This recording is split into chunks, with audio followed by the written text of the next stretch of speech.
નમસ્કાર મિત્રો, આજના અભ્યાસમાં આપણે મહાભારતની 17 ગીતાઓમાં નીતિ વ્યવસ્થાપનની જે વાત કરેલ છે તેનો અભ્યાસ કરીશું. સર્વપ્રથમ આપણે નીતિ કોને કહેવાય તેની વાત કરીએ તો ઉચિત સમયે અને ઉચિત સ્થાને ઉચિત કાર્ય કરવાની કલા એટલે નીતિ. નીતિ સમજી વિચારીને બનાવવામાં આવેલ સિદ્ધાંતોની પ્રણાલી છે જે ઉચિત નિર્ણય લેવામાં અને સમ્યક પરિણામ મેળવવામાં મદદ કરે છે. રાજ્યમાં રાજા તેમજ પ્રજાજનોએ નીતિયુક્ત વર્તન કરવું જોઈએ.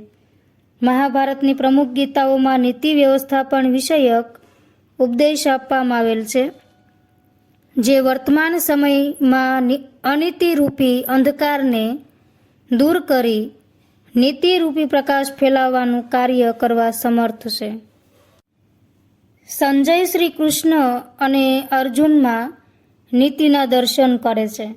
માટે શ્રીમદ ભગવદ્ ગીતાના અંતિમ અધ્યાયના અંતિમ શ્લોકમાં સંજય ધૃતરાષ્ટ્રને કહે છે કે યત્ર યોગેશ્વરઃ કૃષ્ણો યત્ર પાર્થો ધનુર્ધર તત્ર શ્રીઃ વિજયો ભૂતિર ધ્રુવા નીતિર્મતિર્મમ.